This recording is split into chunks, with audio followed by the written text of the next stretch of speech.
Baik, terima kasih waktu yang diberikan kepada saya.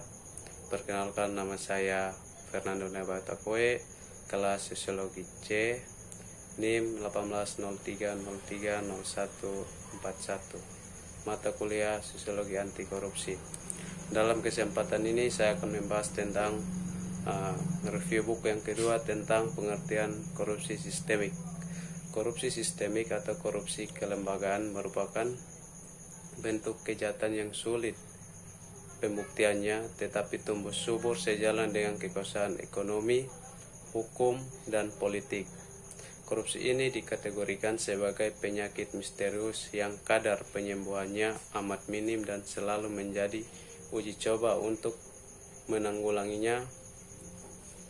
Hasilnya pun kadang diprediksi secara pesimistis, yaitu tidak searah kebijakan masyarakat untuk memberantas korupsi. Secara konseptual, pada negara berkembang, pemikiran bahwa korupsi merupakan bagian dari kekuasaan, bahkan bagian dari sistem itu sendiri, menjadi tidak diragukan. Karena itu, ada yang berpendapat penanggulangannya yang terpadu adalah dengan memperbaiki sistem yang ada. Artikulasi sistem ini bermakna komprehensif, bahkan dapat dikatakan sebagai proses signifikan. Korupsi sudah menjadi bagian dari sistem yang ada. Karena itu dilakukan dengan pendekatan sistem atau systemic approach, apalagi bila pendekatan sistem ini dikaitkan dengan peran institusi peradilan yang amat memberantas korupsi. Sangat sulit menentukan awal dimulainya antisipasi pemberantasan tindak pidana korupsi di Indonesia. Baik, yang poin berikut, faktor terjadinya korupsi sistemik. Faktor-faktor penyebab bisa dari internal pelaku-pelaku korupsi dan juga bisa berasal dari situasi lingkungan yang kondusif untuk melakukan korupsi. Dengan demikian, secara garis besar, penyebab korupsi dapat dikelompokkan menjadi dua, yaitu faktor internal dan faktor eksternal. Baik, yang faktor internal merupakan faktor pendorong korupsi yang berasal dari dalam setiap individu. Faktor internal dapat diperinci menjadi satu, sifat tamak atau rakus manusia.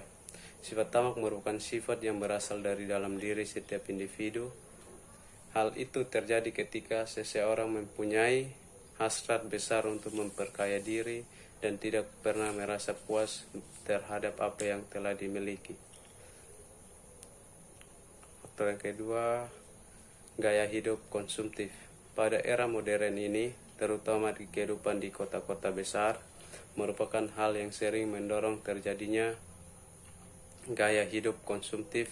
Oleh karena itu, apabila perilaku konsumtif tidak diimbangi dengan pendapatan yang memadai, maka hal tersebut akan membuka peluang seseorang untuk melakukan berbagai tindak demi memenuhi hajatnya.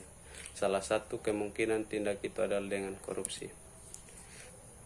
Ya, baik, yang faktor eksternal merupakan faktor pemicu terjadinya tindakan korupsi yang berasal dari luar diri pelaku. Faktor eksternal biasanya dapat dibagi menjadi 4, yaitu kalau di sini saya mengambil 2 saja. Ya, baik. Faktor pertama, faktor politik. Faktor politik merupakan salah satu sarana untuk melakukan korupsi. Hal ini dapat dilihat ketika terjadi instabilitas politik atau ketika politisi mempunyai hasrat untuk mempertahankan kekuasaannya. Faktor kedua, faktor hukum. Hukum bisa menjadi faktor terjadinya korupsi, dilihat dari 2 sisi. Di satu sisi dari aspek perundang-undangan dan di sisi lain dari lembaga penegak hukum. Baik, poin yang berikut, dampak korupsi sistemik dalam lingkup sosial. Korupsi berdampak negatif terhadap pertumbuhan ekonomi. Selain identitas terhadap faktor penyebab korupsi, penelitian tentang dampak korupsi juga telah banyak dilakukan. Beberapa ahli berupaya mengidentifikasi dampak korupsi terhadap perekonomian dalam penelitian terkait dampak korupsi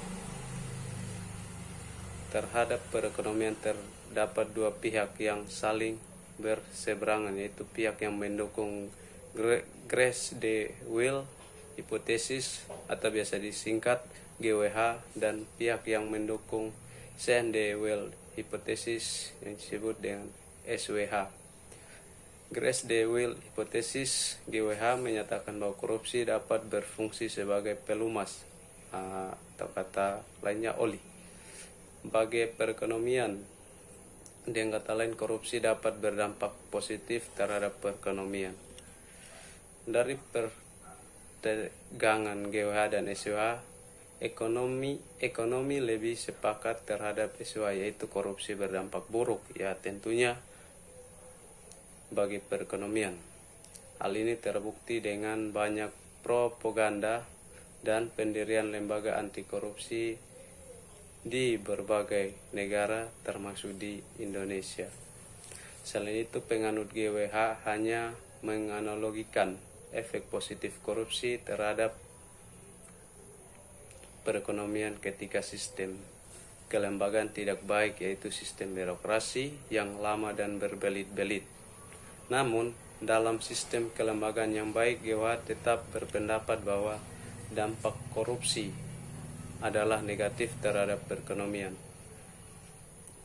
Menurut Hendors dan Kuncoro tahun 2006 dan Riani 2008 menemukan bahwa GWH tidak terbukti di Indonesia berdasarkan data empiris.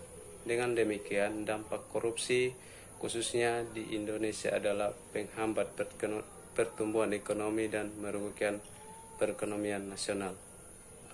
Baik, sekian video dari saya. Sekian dan terima kasih.